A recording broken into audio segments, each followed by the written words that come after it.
Great to be speaking with SA Power Networks' Paul Roberts. Paul, we've got a serious situation on the River Murray. Just explain the background of just where we've got a situation where we need to disconnect some of the power infrastructure in the area. Basically, there's two areas of potential disconnection. One is where there's flooding of property or it is imminent, and the other involves the sort of safe clearances around power lines which are crossing floodplains and standing in the water.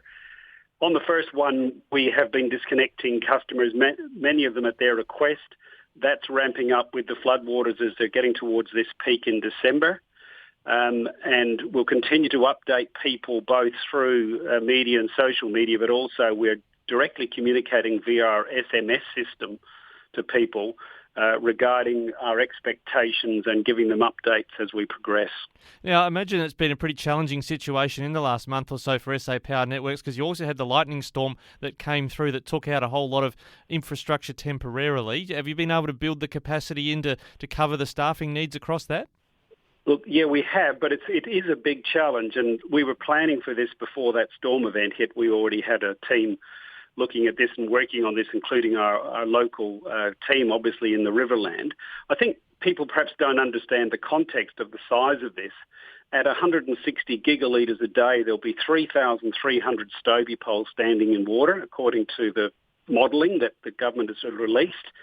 And that's, we have 240 kilometres of lines in the Riverland, so it's not a small thing that we're dealing with. It's a really large task to manage that and make sure that we can keep people safe and also keep electricity flowing to as many customers as possible. Our sort of bottom line is we don't want to disconnect one more customer than necessary to protect community safety. Now, when I noticed there's things SA Power Networks had said previously, the Office of the Technical Regulator has a role here in the sense of power lines and clearances and whether there might be some leeway at least in how that's all managed. What are you trying to achieve there? We're working with the office to see what we can do to help manage clearances in a way that we can leave power on these lines that are in floodplains where, as the water rises, clearances may be breached. And we're making good progress. I'm hopeful that we'll have some more to say on that in the next 24 hours or so. But we're looking at things like exclusion zones for boats. If we can keep people away from power lines, we can leave the power supply on in those lines that are crossing floodplains, and that'll mean that we can keep supply on for a lot more people in the Riverland. Now, I notice you've also indicated in the media elsewhere 250 gigalitres is a scenario you're preparing for. Is that purely a contingency plan if other factors move, or have you got some advice that we could reach 250? No, it's absolutely a contingency plan. You know, we're a risk management business in a sense, and we're planning for the various levels, and we are thinking about 250 gigalitres a day as a consideration in terms of managing risk. So, for example, the Riverland substation, we put in extra bunding around the substation to protect that to 250 gigalitres just in case that happens. It would be too late to do it when it does, so we've got to do it now. So it's sensible planning by any business in terms of managing risk. And now when it comes to local communities, the member for Barker, Tony Pasin, had a bit of a dig at SA Power Networks. I've shared the link with you on our podcast of what he's had to say. Are you conducting community information sessions, say, in small local towns? Look, I guess it's a balancing act in terms of your resources, but we've had people at all of the community meetings, I think bar one or two, whether we had a COVID case, all the community meetings that have been organised by the emergency services, which are sensibly held in some of the, where there's reasonable venues to hold them in probably the larger towns. We've also got people on the ground. We've got Joe Caruso, our expert, working with some of our major customers, and we've got some other asset experts who are working with irrigators and agricultural companies to give them advice about our expectations. We are on the ground. We've got local depots.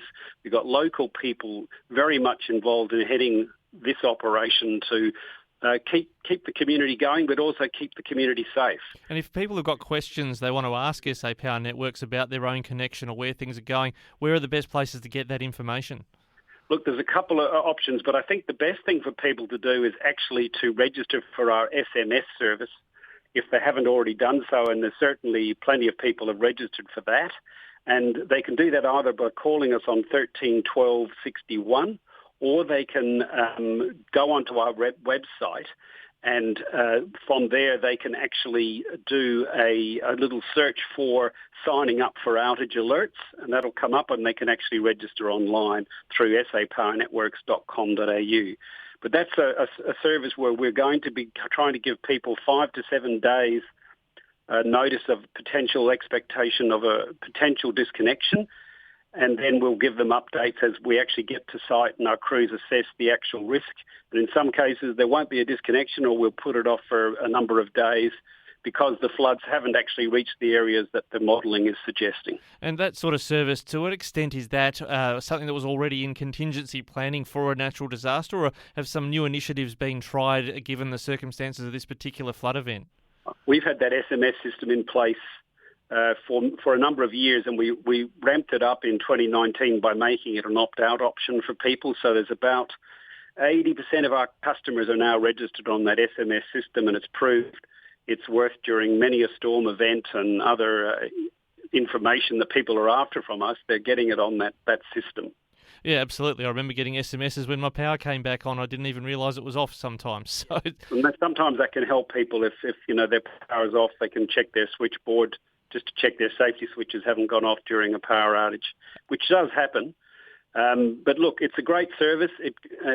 It gives people updates about information about their power supply to their property. They can register multiple properties if you're a property owner, or maybe you've got a mum or dad who's getting on who you want to keep an eye on. You can do that. And it provides information around expected meter reading dates, and also we can provide information about planned work as well. Now, Paul, just lastly, when it comes to safety around power lines, you mentioned that sort of clearance situation or submersion of electricity infrastructure. What are the key things people need to know in a submerged infrastructure or pole situation? The absolute rule of thumb is stay as far away as possible. Stay well clear of any downed or low power lines over water and any electricity infrastructure in floodwater.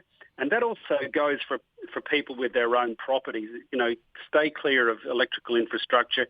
Get it turned off before the floodwaters reach your property, because it's going to be very difficult to do it once the floodwaters are there, and you will reduce the impact and potential damage to your electrical infrastructure by turning it off before it gets wet.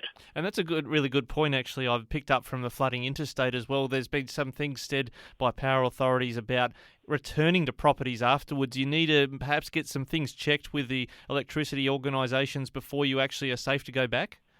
Yeah, look, what we'll do is we'll work to reconnect supply, but where we see a property that's been water damaged, we'll probably leave a little note in the meter box saying that we'll need you to get an electrician to confirm your property is safe to reconnect, because we don't want to obviously reconnect a property and cause a problem. So that's a pretty standard practice. We've adopted it across bushfire incidents as well, so the same kind of procedure.